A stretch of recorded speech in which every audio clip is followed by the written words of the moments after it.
దేహదారి నిరంతరము ఈ దేహములో క్రమముగా బాల్యము నుండి యవ్వనమునకు, యవ్వనము నుండి వృద్ధాప్యముకు మార్పు చెందినట్లుగానే మరణాంతరము మరొక దేహమును పొందును.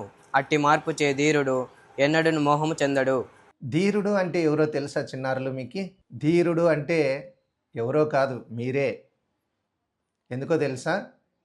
మీరు పొద్దున్న లేచినప్పటి నుంచి ఎంతో బరువైన పుస్తకాలను వీపున మోసుకొని, ఒక చేత్తో క్యారియర్ పట్టుకొని, ఇంకో చేత్తో సైకిల్ దొక్కుతూనో, లేదంటే బండిలో ఆటోలో పోతుంటానో, బస్సులో పోతుంటో కష్టపడిపోతుంటారు కదా.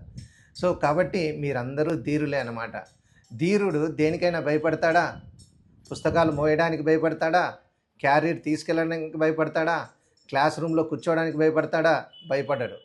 నిజమైన విద్యార్థి పుస్తకాలకి భయపడడు, అక్కడున్న సిలబస్కి భయపడడు. అంటే ఈ పుస్తకాలను మనం దేనితో పోల్చచ్చు అంటే శరీరంతో పోల్చచ్చు, దేహంతో పోల్చచ్చు. ఒక అబ్బాయి ఒక పుస్తకాన్ని పోగొట్టేసుకొని టీచర్ దగ్గరికి వచ్చి నా పుస్తకం పోయింది, నేను ఎగ్జామ్ రాయను, నాకు చేత కాదు ఇంకా అన్నాడనమాట. అప్పుడు గురువు ఏమన్నాడో తెలుసా? అరే, పుస్తకందేముందిరా, అది కొత్తది కావచ్చు, పాతది కావచ్చు, అయిపోయి ఉండొచ్చు. ఆ పుస్తకంలో ఉన్న విషయం, సబ్జెక్ట్ ఏమైనా మారిపోయిందా?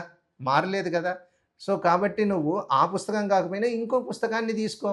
మీకు స్టడీ మెటీరియల్స్ ఉంటాయి కదా, నోట్ పోయినా కూడా స్టడీ మెటీరియల్ ఉంటుంది కదా. అంటే పుస్తకము పోయినా కూడా అందులో సబ్జెక్టు మాత్రము నీ స్టోరేజ్లో ఆల్రెడీ ఫిక్స్ అయిపోయి ఉంటుంది. కాబట్టి నువ్వు పుస్తకం పోయిందని భయపడాల్సిన అవసరం లేదు అని ఇటువంటి ప్రాపర్ జ్ఞానాన్ని ఎవరిస్తారు? మీ గురువు ఇస్తాడనమాట.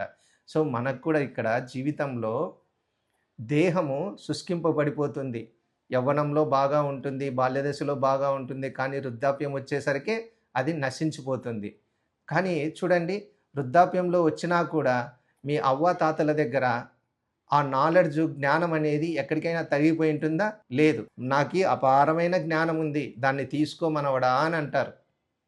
అంటే దేహం నాశనం అయిపోయినా కూడా అందులో ఉన్న ఎటర్నల్, శాశ్వతమైన జ్ఞానం మాత్రం నిలబడి ఉంటుంది.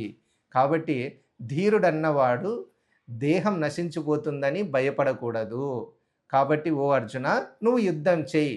కాబట్టి ఓ విద్యార్థి, నువ్వు ఇటువంటి పుస్తకాలకి భయపడద్దు. అది 10 పుస్తకాలు, 20 పుస్తకాలు, 100 పుస్తకాలైనా కూడా గురువు అన్న ఒక దైవం నీ దగ్గర ఉంది, తల్లిదండ్రులు అనే ధైర్యం నీ దగ్గర ఉంది.